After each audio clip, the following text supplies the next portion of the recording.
ಕಾಂಗ್ರೆಸ್ ನಾಯಕರ ಕುತಂತ್ರಕ್ಕೆ ಮತ್ತೆ ಬಲಿಯಾದ್ರ ಖರ್ಗೆ. ಇದು ಸಂಬಂಧಪಟ್ಟಂತೆ ಬ್ರೇಕಿಂಗ್ ನ್ಯೂಸ್ ಬರ್ತಿದೆ.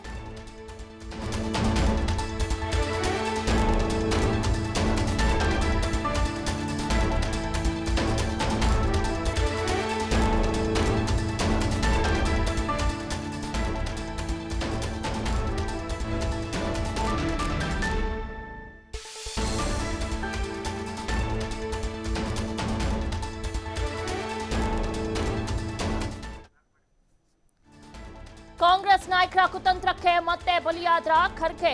ದೇವೇಗೌಡರ ಒಪ್ಪಿಕೊಂಡ್ರು ಕೂಡ ಕಾಂಗ್ರೆಸ್ ನಾಯಕರು ತಿರಸ್ಕರಿಸಿದ್ದೇಕೆ? ಈ ವಿಚಾರದಲ್ಲಿ ದಲಿತ ನಾಯಕ ಸಿಎಂ ಆಗೋದನ್ನ ಕಾಂಗ್ರೆಸ್ ನಾಯಕರು ತಪ್ಪಿಸಿದ್ದೇಕೆ? ಆತುರಾತುರದಲ್ಲಿ ದೇವೇಗೌಡರ ಮುಂದೆ ಕಾಂಗ್ರೆಸ್ ನಾಯಕರು ಶರಣಾಗಿದ್ದೇಕೆ? ಮಾಯಾವತಿ ಮಾತು ಕೇಳಿ ಶಾಕ್ ಆದ್ರಂತೆ ಮಲ್ಲಿಕಾರ್ಜುನ ಖರ್ಗೆ. ಫಲಿತಾಂಶಕ್ಕೂ 2 ದಿನ ಮೊದಲೇ ಖರ್ಗೆಗೆ ಪಟ್ಟ ಕೊಟ್ಟಲು ಮಾತುಕತೆ ಕೂಡ ನಡೆದಿತ್ತಂತೆ. ದೇವೇಗೌಡರ ಜೊತೆ ಚರ್ಚೆ ನಡೆಸಿದ್ರಿಂದ ಬಿಎಸ್ಪಿ ನಾಯಕಿ ಮಾಯಾವತಿ ಸಲಹೆಯನ್ನು ಕೂಡ ನೀಡಿದ್ರಂತೆ. ಯಾರಿಗೂ ಬಹುಮತ ಬಾರದಿದ್ರೆ ಕಾಂಗ್ರೆಸ್ ಜೊತೆ ಹೋಗಲು ಸಲಹೆಯನ್ನ ನೀಡಿದ್ರಂತೆ ಮಾಯಾವತಿಯವರು. ದೇವೇಗೌಡರಿಗೆ ಬಿಎಸ್ಪಿ ನಾಯಕಿ ಮಾಯಾವತಿಯವರು ಸಲಹೆಯನ್ನ ನೀಡಿದ್ರಂತೆ. ಕಾಂಗ್ರೆಸ್ನಿಂದ ಮಲ್ಲಿಕಾರ್ಜುನ ಖರ್ಗೆ ಸಿಎಂ, ಕುಮಾರಸ್ವಾಮಿಗೆ ಡಿಸಿಎಂ ಸ್ಥಾನ ನೀಡಬೇಕು ಅಂತ. ಮಾಯಾವತಿ ಮಾತಿಗೆ ಮಾಜಿ ಪ್ರಧಾನಿ ದೇವೇಗೌಡರು ಕೂಡ ಒಪ್ಪಿದ್ರಂತೆ. ಸೋನಿಯಾ ಬಳಿಯೂ ಮೈತ್ರಿ ಮಾತುಕತೆ ಫೈನಲ್ ಅನ್ನ ಮಾಯಾವತಿಯವರು ಮಾಡಿದ್ರಂತೆ. ಫಲಿತಾಂಶದ ದಿನ ಸೀನ್ ಚೇಂಜ್ ಮಾಡಿದ್ರಂತೆ ಸಿದ್ದರಾಮಯ್ಯ ಮತ್ತು ಪರಮೇಶ್ವರ್ ಅವರು. ಮಲ್ಲಿಕಾರ್ಜುನ ಖರ್ಗೆ ಸಿಎಂ ಸ್ಥಾನವನ್ನ ತಪ್ಪಿಸಲು ನಾಯಕರು ಒಂದು ತಂತ್ರವನ್ನ ಎಣೆದಿದ್ದಾರಂತೆ. ಆ ಸಂದರ್ಭದಲ್ಲಿ ಫಲಿತಾಂಶ ಸಂಪೂರ್ಣ ಬರುವ ಮುನ್ನವೇ ದೇವೇಗೌಡರ ಮನೆಗೆ ಭೇಟಿ ನೀಡಿದ್ದಾರೆ.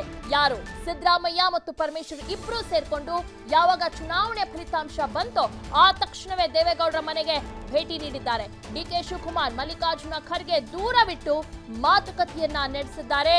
ಬೇರೆ ಯಾರು ಅಲ್ಲ, ಇಟ್ಸ್ ನನ್ ಅದರ್ ದೆನ್ ಸಿದ್ದರಾಮಯ್ಯ ಮತ್ತು ಪರಮೇಶ್ವರ್ ಅವರು. ಕೋಲಾರ ಡಿಕೆಶಿ ತೆರಳಿದ ಮೇಲೆ ಮೈತ್ರಿ ಮಾತುಕತೆಯನ್ನ ನಾಯಕರು ಮುಗಿಸಿದ್ದಾರೆ. ಡಿಕೆ ಶಿವಕುಮಾರ್ ಮುಳಬಾಗಿಲು ಶಾಸಕರನ್ನ ಕರೆತರಲು ತೆರಳಿದರು. ಚರ್ಚೆ ವೇಳೆ ಎಚ್ಡಿಕೆ ಮುಖ್ಯಮಂತ್ರಿ ಆಗಲಿ ಎಂದು ನಾಯಕರು ಮಾತುಕತೆಯನ್ನ ನಡೆಸಿದ್ರಂತೆ. ದೇವೇಗೌಡರು ಕಾಂಗ್ರೆಸ್ನವರು ಸಿಎಂ ಆಗ್ಲಿ ಅಂತ ಹೇಳಿದ್ರು ಕೂಡ ಬೇಡ ಕುಮಾರಸ್ವಾಮಿ ಅವರು ಮುಖ್ಯಮಂತ್ರಿ ಆಗ್ಲಿ, ಕಾಂಗ್ರೆಸ್ ಇಂದ ಡಿಸಿಎಂ ಆಗ್ಲಿ ಅಂತ ಇವರಿಬ್ರು ಹೇಳಿದ್ದಾರಂತೆ. ನಮಗೆ ಸಿಎಂ ಸ್ಥಾನ ಬೇಡ, ಕುಮಾರಸ್ವಾಮಿ ಅವರು ಸಿಎಂ ಆಗ್ಲಿ ಅಂತ ಹೇಳಿಕೆಯನ್ನ ನೀಡಿದ್ದಾರೆ. ಮಲ್ಲಿಕಾರ್ಜುನ ಖರ್ಗೆ ಡಿಕೆ ಶಿವಕುಮಾರ್ಗೆ ತಿಳಿಯದಂತೆ ಈ ಮಾತುಕತೆಯನ್ನ ನಡೆಸಿದ್ದಾರೆ ದೇವೇಗೌಡರ ಜೊತೆ. ರಾಜ್ಯ ನಾಯಕರ ಕುತಂತ್ರಕ್ಕೆ ಗುಲಾಬ್ ನಬಿ ಆಜಾದ್ ಕೂಡ ಸಾಥ್ ನೀಡಿದ್ದಾರೆ. ಈ ವಿಚಾರದಲ್ಲಿ ಮಲ್ಲಿಕಾರ್ಜುನ ಖರ್ಗೆ ಹಾಗೂ ಗುಲಾಬ್ ನಬಿ ಆಜಾದ್ ನಡುವೆ ಅಷ್ಟಕ್ಕಷ್ಟೇ ಅವರಿಬ್ಬರಿಗೆ ಆಗಾಗ ಆಗ್ತಿರ್ಲಿಲ್ಲ. ಸೊ ಹೀಗಾಗಿ ಪರಮೇಶ್ವರ್ ಮತ್ತು ಸಿದ್ದರಾಮಯ್ಯ ಇಬ್ರು ಸೇರ್ಕೊಂಡು ದೇವೇಗೌಡರ ಮನೆಗೆ ತೆರಳಿ ಮಾತುಕತೆಯನ್ನ ನಡೆಸಿದ್ದಾರೆ. ನಿಮ್ಮ ಮಗನೇ ಮುಖ್ಯಮಂತ್ರಿ ಆಗ್ಲಿ, ನಾವು ನಮ್ಮ ಪಕ್ಷದಿಂದ ಉಪಮುಖ್ಯಮಂತ್ರಿ ಸ್ಥಾನವನ್ನ ಕೊಡಿಲಿ ಅಂತ ಹೇಳಿದ್ದಾರೆ. ಆದ್ರೆ ದೇವೇಗೌಡ ವಿಚಾರವಾಗಿ ಬೇಡಪ್ಪ, ನಮಗೆ ಉಪಮುಖ್ಯಮಂತ್ರಿ ಸಾಕು, ಮುಖ್ಯಮಂತ್ರಿ ನಿಮ್ಮ ಪಕ್ಷದಿಂದನೇ ಆಗ್ಲಿ ಅಂತ ಹೇಳಿದ್ದಾರೆ. ಆದ್ರೂ ಕೂಡ ಇವರಿಬ್ರು ಸೇರ್ಕೊಂಡು ಕೊನೆಗೂ ಒಪ್ಪಲಿಲ್ಲ. ಹೀಗಾಗಿ ಅವರು ಡಿಕೆ ಶಿವಕುಮಾರ್ ಅನ್ನು ಕೂಡ ದೂರ ಇಟ್ಟು ಮಾತುಕತೆಯನ್ನ ನಡೆಸಿದ್ದಾರೆ. ಸಂಬಂಧವನ್ನ ಅಳಿಸೋದಿಕ್ಕೆ ಕಾರಣಕ್ಕೆ ಖರ್ಗೆಗೆ ಸಿಎಂ ಸ್ಥಾನ ತಪ್ಪಿಸಲು ಸಾಥ್ ನೀಡಿದ್ದಾರೆ. ಕುಮಾರಸ್ವಾಮಿ ಪ್ರಮಾಣ ವಚನ ದಿನ ಖರ್ಗೆಗೆ ಮಾಯಾವತಿ ಎಲ್ಲಾದ್ರ ಬಗ್ಗೆ ಮಾಹಿತಿಯನ್ನ ನೀಡಿದ್ದಾರೆ. ಯಾಕಂದ್ರೆ ಮಾಯಾವತಿಯವರ ಸಜೆಷನ್ ಆಗಿದ್ದು ಮಲ್ಲಿಕಾರ್ಜುನ ಖರ್ಗೆ ಅವರು ಮುಖ್ಯಮಂತ್ರಿ ಆಗ್ಲಿ ಅಂತ ದೇವೇಗೌಡರ ಬಳಿ ಹೇಳಿದ್ರು. ಸೊ ಎಲ್ಲ ಒಂದ್ ಕಡೆ ಎಲ್ಲ ಪ್ಲಾನ್ಸ್ ಕೂಡ ಉಲ್ಟಾಗಿದೆ. ಸಹಜವಾಗಿ ಮಾಯಾವತಿಯವರು ಇದ್ರ ಬಗ್ಗೆ ಮಲ್ಲಿಕಾರ್ಜುನ ಖರ್ಗೆ ಹತ್ರ ಚರ್ಚೆ ಮಾಡಿ ಸಂಪೂರ್ಣವಾದ ನಮ್ದೇನಿತ್ತು ಪ್ಲಾನ್ಸ್ ಅನ್ನೋದ್ರ ಬಗ್ಗೆ ಬಾಯ್ಬಿಟ್ಟಿದ್ದಾರೆ. ಇನ್ನು ಖರ್ಗೆನ ಕತ್ತಲಲ್ಲಿ ಇಟ್ಟು ರಾಜ್ಯ ನಾಯಕರೇ ಮೈತ್ರಿ ಮಾಡಿಕೊಂಡಿದ್ದಾರೆ. ಮಾಯಾವತಿ ವಿಷಯ ತಿಳಿಸಿದ ನಂತರ ಖರ್ಗೆ ಬೇಸರ ವ್ಯಕ್ತಪಡಿಸಿದ್ದಾರೆ. ಸಹಜವಾಗಿ Mallikarjun Kharge one of the senior most leader, ಸಾಕಷ್ಟು ಒಳ್ಳೆ ಆಡಳಿತವನ್ನ ನೀಡಿದ್ರು. ಈ ಹಿಂದೆ ಕರ್ನಾಟಕದಲ್ಲಿ ಸಾರಿಗೆ ಸಚಿವರಾಗಿದ್ರು ಕೂಡ ಒಂದು ಟ್ರಾನ್ಸ್ಪೋರ್ಟ್ ಸಿಸ್ಟಮ್ ಅನ್ನೋದು ಬಹಳ ಉತ್ತಮವಾಗಿ ನಡೆಸಿಕೊಟ್ಟಿದ್ದು ಅಂದ್ರೆ ಅದು ಮಲ್ಲಿಕಾರ್ಜುನ ಖರ್ಗೆ ಮಾತ್ರ, one of the senior most leader. So ಹೀಗಾಗಿ ಮಾಯಾವತಿ ಸಜೆಸ್ಟ್ ಮಾಡಿದ್ದು ಮಲ್ಲಿಕಾರ್ಜುನ ಖರ್ಗೆ ಅಂತ ಸೀನಿಯರ್ ಲೀಡರ್ ಬೇಕು ಮೈತ್ರಿ ಸರ್ಕಾರ ಮತ್ತು ಮೈತ್ರಿ ಮಾಡಿಕೊಳ್ಳೋ ಸಂದರ್ಭದಲ್ಲಿ. ಯಾಕಂದ್ರೆ ಅವ್ರು ತಗೊಳ್ಳೋಂಥ ಡಿಸಿಷನ್ ಮೇಲೆ ಇಬ್ಬರ ಮೈತ್ರಿ ನಿಲ್ಲುತ್ತೆ ಅಂತ. ಆದ್ರೆ ಪರಮೇಶ್ವರ್ ಹಾಗೂ ಸಿದ್ದರಾಮಯ್ಯನವರು ಸಂಪೂರ್ಣವಾಗಿ ಈ ಪ್ಲಾನ್ಸ್ ಅನ್ನೇ ಬದಲಾಯಿಸಿ ದೇವೇಗೌಡರನ್ನ ಮೈಂಡ್ ವಾಶ್ ಮಾಡಿ ಕೊನೆಗೆ ಕುಮಾರಸ್ವಾಮಿ ಅವರನ್ನ ಮುಖ್ಯಮಂತ್ರಿ ಮಾಡಿ ನಂತರ ಡಿಸಿಎಂ ಆಗಿ ಪರಮೇಶ್ವರ್ ಅವರು ಪ್ರಮಾಣ ವಚನ ಸ್ವೀಕರಿಸಿದ್ರು.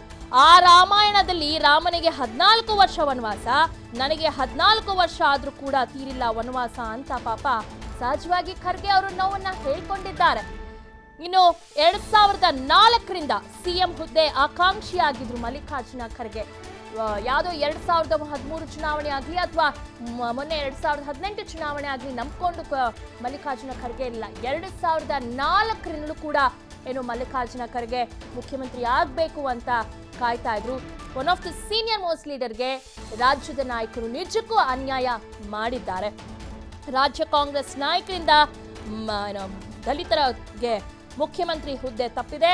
ಇಲ್ಲಿ ಡಿಸಿಎಂ ಆಗಿ ಪರಮೇಶ್ವರ್ ಅವರು ಪ್ರಮಾಣ ವಚನ ಸ್ವೀಕರಿಸಿದ್ದಾರೆ. It's just a game plan. ಅದಕ್ಕೆ ಹೇಳೋದು, ರಾಜಕೀಯದಲ್ಲಿ ಯಾರು ಶತ್ರುಗಳಾಗ್ತಾರೆ, ಯಾರು ಮಿತ್ರರಾಗ್ತಾರೆ ಅನ್ನೋದಕ್ಕೆ ಬಹುಶಃ ಇದಕ್ಕೆ ಹೇಳೋದು ಅನ್ಸುತ್ತೆ. ಎಲ್ಲೋ ಒಂದ್ ಕಡೆ ಮಲ್ಲಿಕಾರ್ಜುನ ಖರ್ಗೆ ಅವ್ರಿಗೆ ಯಾವ ವಿಚಾರನೂ ಗೊತ್ತಿಲ್ಲ. ಅಂಟಿಲ್ ಅಂಡ್ ಅನ್ಲೆಸ್ ಮಾಯಾವತಿಯವರು ಮಲ್ಲಿಕಾರ್ಜುನ ಖರ್ಗೆಗೆ ಬಂದು ಈ ವಿಚಾರವನ್ನ ತಿಳಿಸ್ತಾದ್ಮೇಲೆ ಸಹಜವಾಗಿ ಮಲ್ಲಿಕಾರ್ಜುನ ಖರ್ಗೆಗೆ ತುಂಬಾ ಹರ್ಟ್ ಆಗಿದೆ, ತುಂಬಾ ಅವ್ರಿಗೆ ನೋವಾಗಿದೆ. ಜೊತೆಗೆ ಯಾರತ್ರನೂ ಅವರು ಹೇಳ್ಕೊಂಡಿಲ್ಲ ನಾನು ಮುಖ್ಯಮಂತ್ರಿ ಆಕಾಂಕ್ಷಿ ಅಂತ. One of the senior most ಎಲ್ಲೂ ಕೂಡ ಬಹಿರಂಗವಾಗಿ ಹೇಳ್ಕೊಂಡಿಲ್ಲ. ಆದ್ರೆ ರಾಜ್ಯದ ನಾಯಕರು ನಾನು ಮುಖ್ಯಮಂತ್ರಿ ಆಕಾಂಕ್ಷಿ, ನಾನು ಕೂಡ ರೇಸ್ನಲ್ಲಿದ್ದಂತೆ ಎಷ್ಟೋ ಬಾರಿ ಹೇಳ್ಕೊಂಡಿದ್ದಾರೆ. ಇದು ನಿಜಕ್ಕೂ one of the senior most ಲೀಡರ್ಗೆ ಆಗಿರುವಂತ ಅವಮಾನ ಅಂತಾನೆ ಹೇಳ್ಬೋದು ಪಕ್ಷದಲ್ಲಿ.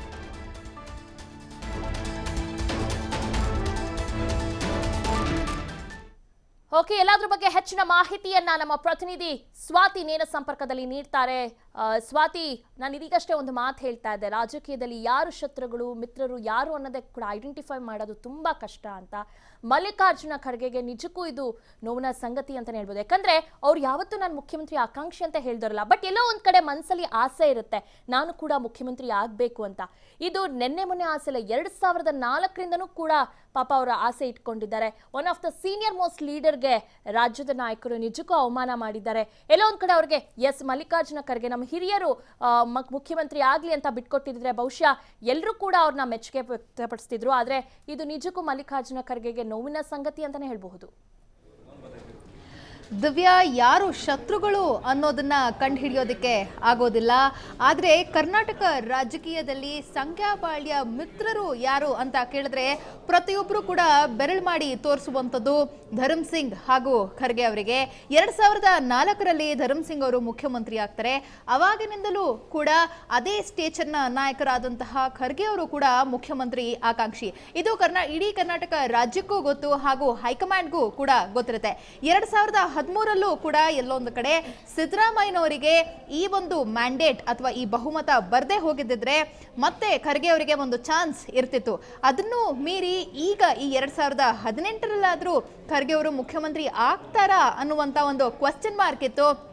ಆದರೆ ಆ ಕ್ವಶನ್ ಮಾರ್ಕಿಗೆ ಇವತ್ತು ಉತ್ತರ ಸಿಕ್ಕಿದೆ. ಮಾಯಾವತಿಯವರು ಫಲಿತಾಂಶದ 2 ದಿನಗಳ ಹಿಂದೆ ದೇವೇಗೌಡರಿಗೆ ದೂರವಾಣಿ ಸಂಪರ್ಕದ ಮುಖೇನ ಅವರನ್ನ ಸಂಪರ್ಕಿಸ್ತಾರೆ.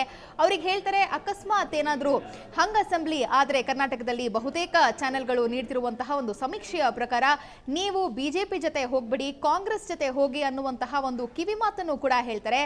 ಅದರ ಜೊತೆಗೆ ಇಡೀ ದೇಶದಲ್ಲಿ ದಲಿತರ ವೋಟನ್ನ ಸೆಳೆಯೋದಕ್ಕೆ 2019ರಲ್ಲಿ ಲೋಕಸಭಾ ಚುನಾವಣೆ ಬರ್ತದೆ. ಹಾಗಾಗಿ ದಲಿತರ ವೋಟನ್ನ ಸೆಳೆಯೋದಕ್ಕೆ ದಲಿತ ಮುಖ್ಯಮಂತ್ರಿ ಏನಾದರೂ ಆಯ್ಕೆ ಆದರೆ ಕರ್ನಾಟಕ ರಾಜ್ಯದಲ್ಲಿ ಅದು ಹೆಲ್ಪ್ ಆಗದೆ ಅನ್ನುವಂತಹ ಒಂದು ಸಂದೇಶವನ್ನು ಕೂಡ ನೀಡ್ತಾರೆ. ಇದಕ್ಕೆ ದೇವೇಗೌಡರು ಒಪ್ಪಿ ಸೋನಿಯಾ ಗಾಂಧಿ ಅವರಿಗೆ ಕರೆಯ ಮೂಲಕ ಇದನ್ನ ತಿಳಿಸ್ತಾರೆ. ಆದರೆ ಸೋನಿಯಾ ಗಾಂಧಿ ಅವರು ಕೂಡ ಇದಕ್ಕೆ ಒಪ್ಕೊಂಡು ಗುಲಾಂ ನಬಿ ಆಜಾದಿಗೆ ಈ ಒಂದು ಮಾತನ್ನು ಕೂಡ ಹೇಳಿ ಕಳಿಸಿರ್ತಾರೆ. ಆದರೆ ಗುಲಾಂ ನಬಿ ಆಜಾದ್, ಸಿದ್ದರಾಮಯ್ಯನವರು, ಪರಮೇಶ್ವರ್ ಅವರು ಹಾಗೂ ಆ ಬಣದಲ್ಲಿ ಇರುವಂತಹ ಇನ್ನಷ್ಟು ನಾಯಕರು ಮತ್ತು ಖರ್ಗೆ ಅವರ ಮಧ್ಯೆ ಇರುವಂತಹ ಸಂಬಂಧ ಅಷ್ಟಕ್ಕಷ್ಟೇ ಅನ್ನುವಂಥದ್ದು ಜನಜನಿತ. ಹಾಗಾಗಿ ಖರ್ಗೆ ಅವರು ಗುಲ್ಬರ್ಗಾಯಿಂದ ಇನ್ನೇನು ವಾಪಸ್ ಬರುವಷ್ಟರಲ್ಲಿ ಹಾಗೂ ಡಿ.ಕೆ. ಶಿವಕುಮಾರ್ನ ಹೋಗಿ ನೀವು ಇಂಡಿಪೆಂಡೆಂಟ್ ಅಭ್ಯರ್ಥಿಯನ್ನ ಕರ್ಕೊಂಡು ಬನ್ನಿ ಅಂತ ಹೇಳುವಂತಹ ನೆಪವನ್ನ ಒಡ್ಡಿ ಇಬ್ಬರು ವಾಪಸ್ ಬರೋಷ್ಟರಲ್ಲಿ ಈ ಮುಖ್ಯಮಂತ್ರಿ ಅಭ್ಯರ್ಥಿ ಯಾರು ಆಗಬೇಕು ಅನ್ನುವಂತಹ ನಿರ್ಧಾರ ಆಗೋಗಿರುತ್ತೆ. ಆದರೆ ಗುಲಾಂ ನಬಿ ಆಜಾದ್ ಅವರು ಸೋನಿಯಾ ಗಾಂಧಿ ಅವರಿಗೆ ಫೋನ್ ಮಾಡಿ ಹೇಳ್ತಾರೆ, ಇಲ್ಲ ದೇವೇಗೌಡರು ಇವಾಗ ಯಾಕೋ ಒಪ್ತಾ ಇಲ್ಲ ನೀವು ನೀಡಿದ ಆಫರಿಗೆ, ಹಾಗಾಗಿ ಅವರ ಮಗನಾದಂತಹ ಕುಮಾರಸ್ವಾಮಿಯ ಮುಖ್ಯಮಂತ್ರಿ ಆಗಬೇಕು ಅಂತ ದೇವೇಗೌಡರು ಹೇಳ್ತಿದ್ದಾರೆ ಅಂತ ಹೇಳ್ತಾರೆ. ಹಾಗಾಗಿ ಯಾವುದೇ ಆಪ್ಷನ್ ಇಲ್ಲದೆ ಇರುವಂತಹ ಸೋನಿಯಾ ಗಾಂಧಿ ಕೂಡ ಈ ಮುಂಚೆ ದೇವೇಗೌಡರು ಅದನ್ನ ಹೇಳಿದ್ರು, ಇವಾಗ ದೇವೇಗೌಡರು ಇದನ್ನ ಹೇಳ್ತಿದ್ದಾರೆ ಅಂತ ಒಪ್ಕೊಂಡು ಕುಮಾರಸ್ವಾಮಿ ಅವರನ್ನ ಮುಖ್ಯಮಂತ್ರಿ ಮಾಡೋದಕ್ಕೆ ಒಪ್ಪಿಗೆ ನೀಡ್ತಾರೆ ಅನ್ನುವಂಥದ್ದು ಈಗ ಸದ್ಯಕ್ಕೆ ಬಂದಿರುವಂತಹ ಮಾಹಿತಿ. ಆದರೆ ಇನ್ನೊಂದು ವಿಶೇಷ ಸಂಗತಿ ಏನು ಅಂತಂದ್ರೆ, ಮಾಯಾವತಿ ಅವರು ಪ್ರಮಾಣ ವಚನವನ್ನ ಕುಮಾರಸ್ವಾಮಿ ಅವರ ಪ್ರಮಾಣ ವಚನದ ಕಾರ್ಯಕ್ರಮಕ್ಕೆ ಬರ್ತಾರೆ. ಆ ಕಡೆ ಎಲ್ಲೋ ದೂರದಲ್ಲಿ ಕೂತಿದ್ದಂತಹ ಖರ್ಗೆ ಅವ್ರನ್ನ ಕರೀತಾರೆ ಅವ್ರ ಹತ್ರ. ಕರೆದು ಹೇಳ್ತಾರೆ, ಗೊತ್ತಾಯ್ತಾ ಈ ರೀತಿ ಆಗಿತ್ತು, ಹಾಗಾಗಿ ನೀವು ಮುಖ್ಯಮಂತ್ರಿ ಆಗೋದ್ರಿಂದ ತಪ್ಪು ಹೋಯ್ತು ಅಂತ ಹೇಳ್ತಾರೆ. ಅದಾದ ಬಳಿಕ ಖರ್ಗೆ ಅವರು ಸಹಜವಾಗಿ ಹೇಳ್ಕೊತಾರೆ, 14 ವರ್ಷಗಳಾಯ್ತು, 2004ರಿಂದ ಇಲ್ಲಿಗೆ ಕಂಪೇರ್ ಮಾಡಿದ್ರೆ ರಾಮಾಯಣದಲ್ಲಿ ಆ ರಾಮ ಸೀತೆಗೆ ವನವಾಸ ಮುಗ್ದೋಯ್ತು, ಆದ್ರೆ ನನಗೆ ರಾಜಕೀಯದಲ್ಲಿ ವನವಾಸ ಇನ್ನೂ ಮುಗ್ದಿಲ್ಲ ಅಂತ ಹೇಳಿ ಈಗ ಸದ್ಯದ ಮಟ್ಟಿಗೆ ನೋಡ್ತಾ ಬಂದ್ರೆ ರಾಜಕೀಯದ ಬೆಳವಣಿಗೆಗಳಲ್ಲಿ ಖರ್ಗೆ ಅವರು ಸೈಡ್ ಲೈನ್ ಆಗಿ ಹೋಗಿದ್ದಾರೆ. ಅವರೇ ಸೈಲೆಂಟ್ ಆಗಿದ್ದಾರೆ, ಎಲ್ಲೂ ಕೂಡ ತಮ್ಮನ್ನ ತಾವು ಪ್ರೊಜೆಕ್ಟ್ ಮಾಡ್ಕೋತಿಲ್ಲ. ಯಾವುದೇ ಒಂದು ಡಿಸಿಷನ್ಗಳಲ್ಲೂ ಕೂಡ ಖರ್ಗೆ ಅವರು ಅತ್ಯಂತ ಆಸಕ್ತಿಯನ್ನ ತೋರಿಸ್ತಾ ಇಲ್ಲ ಅನ್ನೋದು ಸದ್ಯಕ್ಕೆ ಮೇಲ್ನೋಟಕ್ಕೆ ಕಂಡು ಬರ್ತಾ ಇದೆ. ದಿವ್ಯಾ. ಓಕೆ ಸ್ವಾತಿ, ಧನ್ಯವಾದಗಳು ತಮ್ಮ ಮಾಹಿತಿಗಾಗಿ. ಕುಮಾರಸ್ವಾಮಿ ಸರ್ಕಾರದ ಸಂಪುಟ ರಚನೆ ಸರ್ಕಸ್ ಸಂಬಂಧಪಟ್ಟಂತೆ ಒಂದು ಬ್ರೇಕಿಂಗ್ ನ್ಯೂಸ್ ಬರ್ತಿದೆ.